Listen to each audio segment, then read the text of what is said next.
কর্মরহস্য।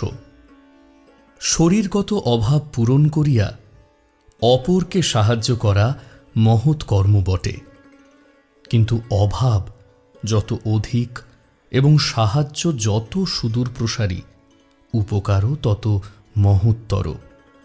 যদি 1 ঘণ্টার জন্য কোনো ব্যক্তির অভাব দূর করিতে পারা যায়, অবশ্যই তাহার উপকার করা হইল।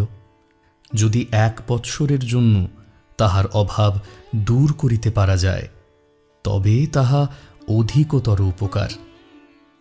আর যদি চিরকালের জন্য অভাব দূর করিতে পারা যায়, তবে তাহাই মানুষের শ্রেষ্ঠ উপকার। একমাত্র অধ্যাত্ম জ্ঞানই আমাদের সমুদয় দুঃখ চিরকালের জন্য দূর করিতে পারে। অন্যান্য জ্ঞান অতি অল্প সময়ের জন্য অভাব পূরণ করে মাত্র। কেবল আত্মবিষয়ক জ্ঞান দ্বারাই অভাব বৃত্তি চিরতরে বিনষ্ট হইতে পারে। অতএব আধ্যাত্মিক সাহায্য করাই মানুষকে সর্বশ্রেষ্ঠ সাহায্য করা।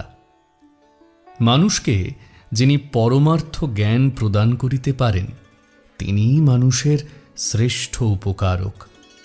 আমরা দেখিতেও পাই, মানুষের আধ্যাত্মিক অভাব পূরণ করিবার জন্য যাহারা সাহায্য করিয়াছেন, তাহারাই সর্বাপেক্ষা শক্তিমান পুরুষ। কারণ আধ্যাত্মিকতাই আমাদের জীবনে সকল কর্ম প্রচেষ্টার প্রকৃত ভিত্তি। আধ্যাত্মিক দিক দিয়া যিনি সুস্থ ও সবল, ইচ্ছা করিলে তিনি অন্যান্য বিষয়েও দক্ষ হইতে পারেন। ভিতরে আধ্যাত্মিক শক্তি না জাগা পর্যন্ত মানুষের শারীরিক অভাবগুলিও ঠিক ঠিক পূর্ণ হয় না। আধ্যাত্মিক উপকারের পরই হইতেছে বুদ্ধিবৃত্তির উন্নতি বিষয়ে সাহায্য। অন্ন বস্ত্র দান অপেক্ষা জ্ঞান দান উচ্চতর, প্রাণদান অপেক্ষাও উহা মহৎ। কারণ জ্ঞানই মানুষের প্রকৃত জীবন। অজ্ঞান মৃত্যুতুল্য, জ্ঞানই জীবন। জীবন যদি অন্ধকারে কাটাইতে হয়, অজ্ঞান ও দুঃখের মধ্য দিয়া চলাই যদি জীবন হয়, তবে জীবনের কোনো মূল্যই নাই। ইহার পর অবশ্য শারীরিক অভাব পূরণে সাহায্য করার স্থান। অতএব অপরকে সাহায্য করার বিষয় বিচার করিবার সময় আমরা যেন এই ভ্রমে পতিত না হই যে শারীরিক সাহায্যই একমাত্র সাহায্য। শারীরিক সাহায্যের স্থান শুধু সর্বশেষে নয়, সর্বনিম্নেও। কারণ ইহা স্থায়ী তৃপ্তি দিতে পারে না। ক্ষুধার্ত হইলে যে কষ্ট পাই, খাইলেই তাহা চলিয়া যায়, কিন্তু ক্ষুধা আবার ফিরিয়া আসে। দুঃখ তখনই নিবৃত্ত হইবে যখন আমার সর্ববিধ অভাব দূর হইবে। তখন ক্ষুধা আমাকে কষ্ট দিতে পারিবে না, কোনরূপ দুঃখ বা যন্ত্রণা আমাকে বিচলিত করিতে পারিবে না। অতএব যাহা আমাদিগকে আধ্যাত্মিক বলসম্পন্ন করে, তাহাই সর্বশ্রেষ্ঠ উপকার। তারপর মানসিক উপকার, তারপর শারীরিক। কেবল শারীরিক সাহায্য দ্বারা জগতের দুঃখ দূর করা যায় না। যতদিন না মানুষের প্রকৃতি পরিবর্তিত হইতেছে, ততদিন এই শারীরিক অভাবগুলি সর্বদাই আসিবে এবং দুঃখ অনুভূত হইবেই হইবে। যতই শারীরিক সাহায্য করো না কেন, কোনো মতেই দুঃখ একেবারে দূর হইবে না। জগতের এই দুঃখ সমস্যার একমাত্র সমাধান মানব জাতিকে শুদ্ধ ও পবিত্র করা। আমরা জগতে যাহা কিছু দুঃখ, কষ্ট ও অশুভ দেখিতে পাই, সবই অজ্ঞান বা অবিদ্যা হইতে প্রসূত। মানুষকে জ্ঞানালোক দাও, সকল মানুষ পবিত্র, আধ্যাত্মিক বলসম্পন্ন ও শিক্ষিত হউক।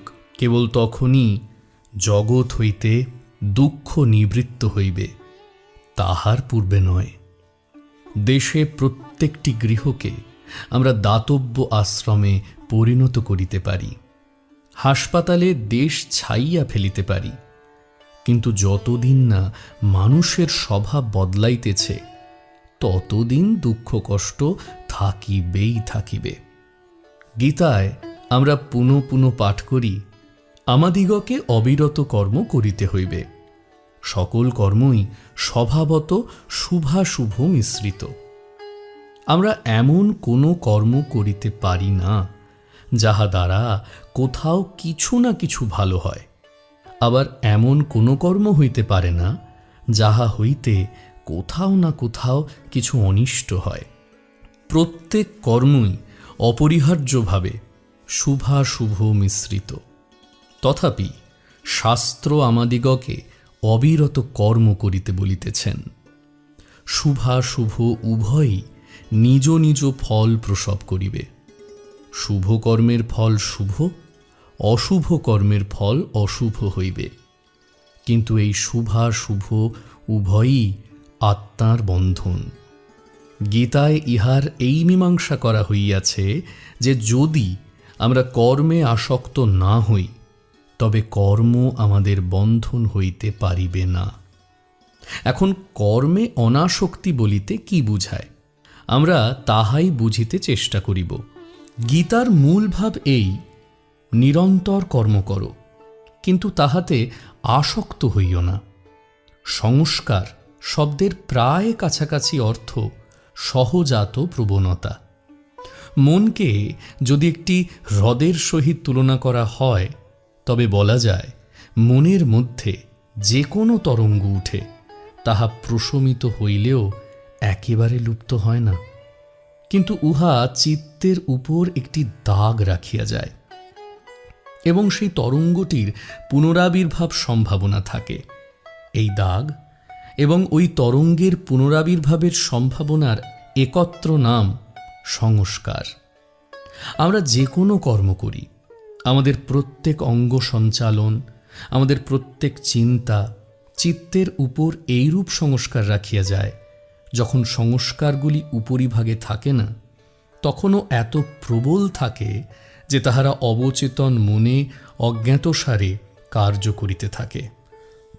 আমরা প্রতি মুহূর্তে যাহা তাহা আমাদের মনের উপর এই সংস্কার সমষ্টির দ্বারা নিরূপিত হয়। এই মুহূর্তে আমার আমি বলিতে যাহা বুঝায় তাহা আমার অতীত জীবনের সংস্কার সমষ্টির ফল মাত্র। ইহাকেই প্রকৃতপক্ষে চরিত্র বলে। প্রত্যেক ব্যক্তির চরিত্র এই সংস্কার সমষ্টির দ্বারা নিরূপিত হয়। যদি শুভ সংস্কারগুলি প্রবল হয় তবে চরিত্র সৎ হয়, অসৎ সংস্কারগুলি প্রবল হইলে চরিত্র অসৎ হয়।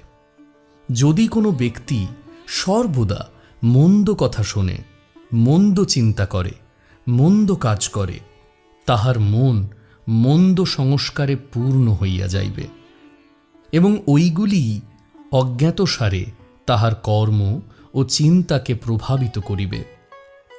বাস্তবিক পক্ষে এই মন্দ সংস্কারগুলি সর্বদাই কাজ করিতেছে, সুতরাং ইহাদের ফলও মন্দ হইবে এবং ওই ব্যক্তি একদিন মন্দ লোক হইয়া দাঁড়াইবে। সে ঐরূপ না হইয়া পারে না। তাহার মনের এই সংস্কার সমষ্টি মন্দ কাজ করিবার প্রবল প্রেরণা শক্তি উৎপন্ন করিবে। এই সংস্কারগুলির হাতে সে যন্ত্রতুল্য হইবে। এগুলি তাহাকে জোর করিয়া মন্দ কার্যে প্রবৃত্ত করিবে। এই রূপে যদি কেহ ভালো বিষয়ে চিন্তা করে এবং ভালো কাজ করে, সংস্কারগুলির সমষ্টি ভালোই হইবে এবং অনুরূপভাবে ওইগুলি অনিচ্ছা সত্ত্বেও ওই ব্যক্তিকে সৎ কার্যে প্রবৃত্ত করিবে। যখন মানুষ এত বেশি ভালো কাজ করে এবং এত বেশি সৎ চিন্তা করে যে অনিচ্ছা সত্ত্বেও তাহার প্রকৃতিতে সৎ কার্য করিবার অদম্য ইচ্ছা জাগ্রত হয়, তখন সে কোনো অন্যায় কার্য করিতে ইচ্ছা করিলেও ওই সকল সংস্কারের সমষ্টি স্বরূপ তাহার মন তাহাকে উহা করিতে দিবে না।